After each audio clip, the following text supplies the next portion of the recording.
mortes, tá? Para vocês sentirem um pouco o ritmo do programa.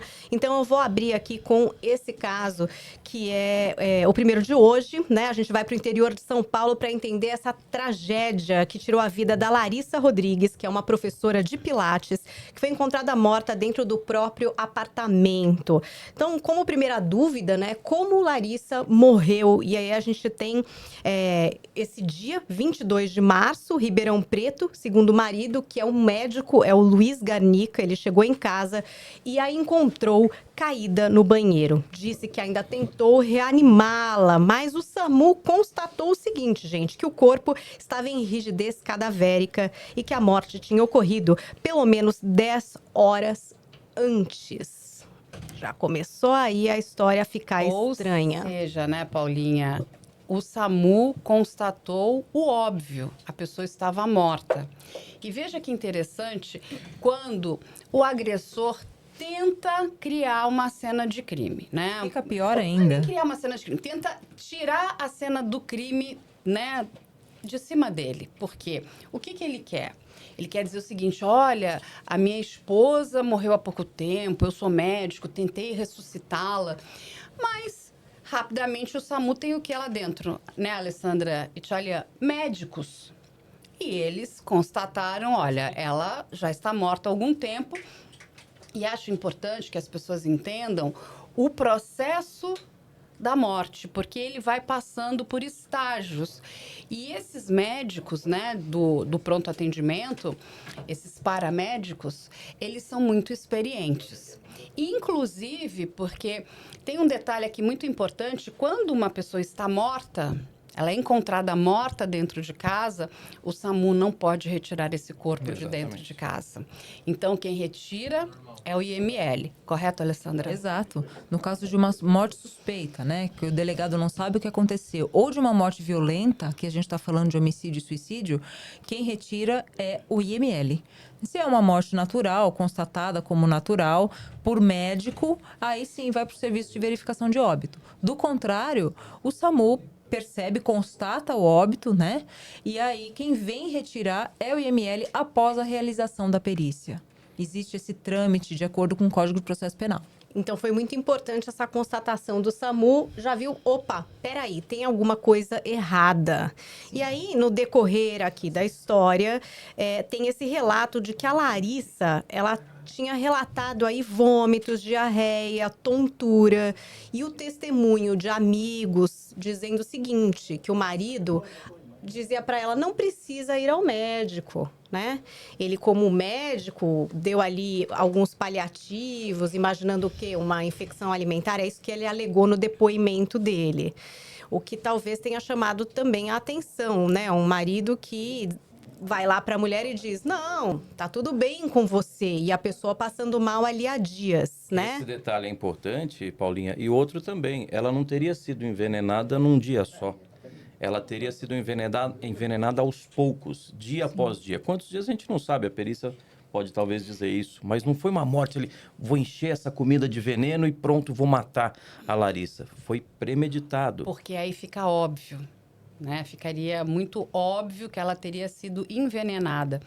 O criminoso, e o que é interessante a gente passar para as pessoas, ele acha que ele criou o plano perfeito, o crime perfeito. Que não existe, né? Exatamente. Vamos deixar claro. A notícia que a gente tem que dar para os criminosos é que não existe crime perfeito. O que a gente vai encontrar algumas vezes é crime mal investigado.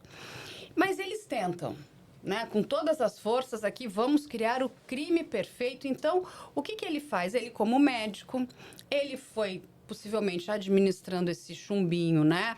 Aos poucos, ela vai passando mal. E tem um outro caso que é muito emblemático, até para as pessoas entenderem, foi o caso da Flor de Lis.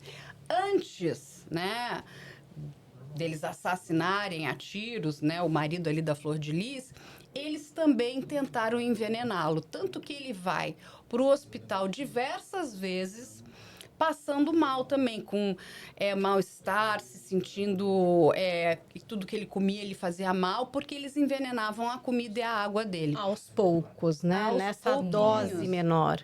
E aí eles vão fazer a mesma coisa com a Larissa.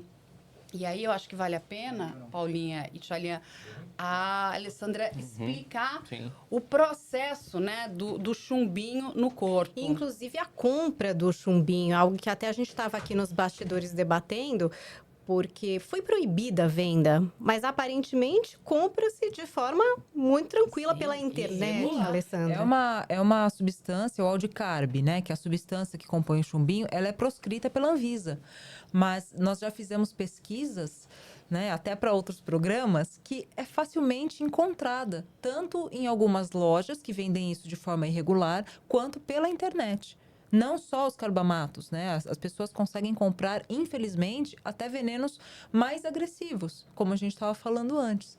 Então, eu acho que cabe aqui a gente fazer um apelo às autoridades que olhem com mais carinho para isso, com mais cuidado, né? Porque olha a quantidade de envenenamentos que estão acontecendo, né? Então, provavelmente eles não compraram uma vez só essa substância para que pudessem ir envenenando ela aos poucos.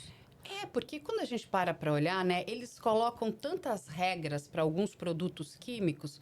Vamos trazer o caso da acetona aqui. Você não pode comprar, porque ela é usada, não é, Sim. na fabricação de cocaína. Então, você precisa ter um químico responsável, não é, para fazer esta compra. E aí a gente está falando, gente, acetona em grandes quantidades. Sim. A anidro, né? Não Industrial. essa de tirar esmalte, a industrial. Isso, é. E aí o que acontece? A gente precisa ter o mesmo controle para determinados produtos químicos. Não é possível que as pessoas vão ter acesso tão facilmente a esse tipo de material que mata.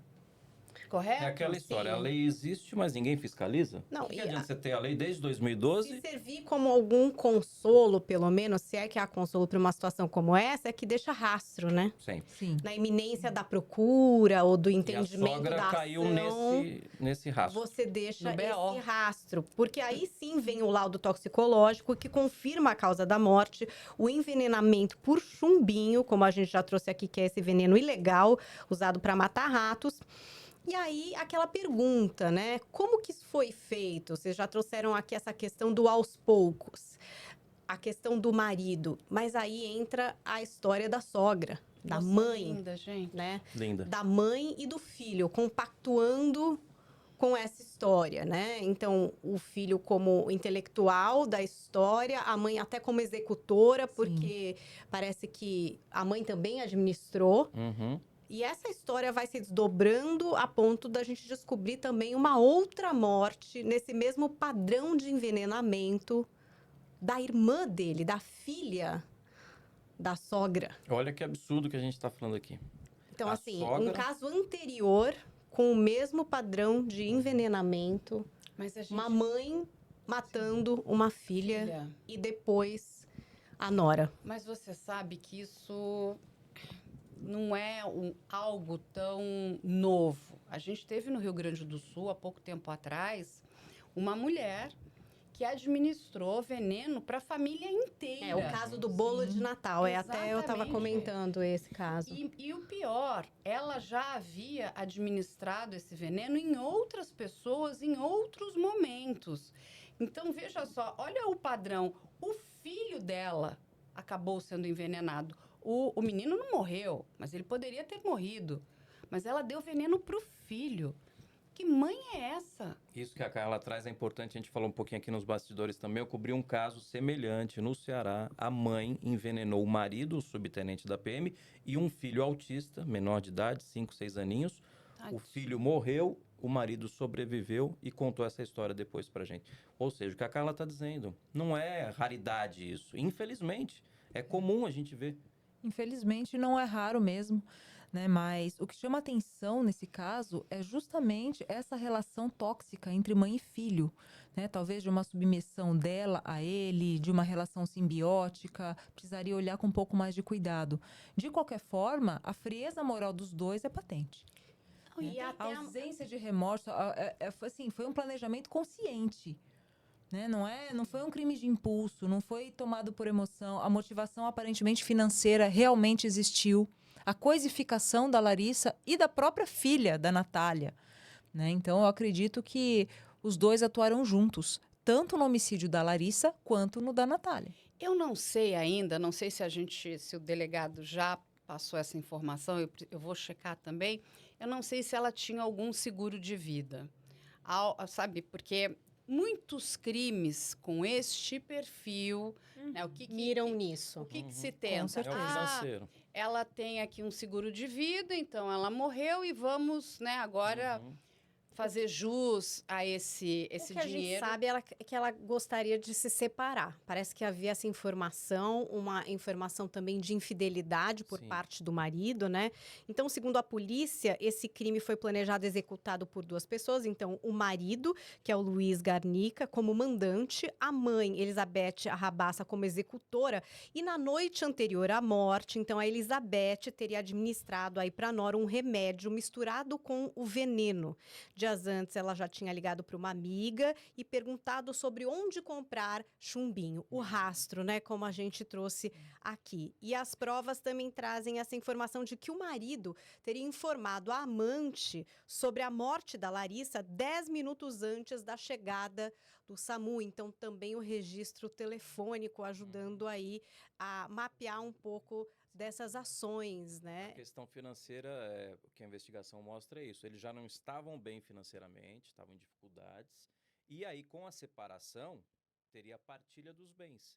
E é isso, teoricamente, segundo a investigação, que eles queriam evitar.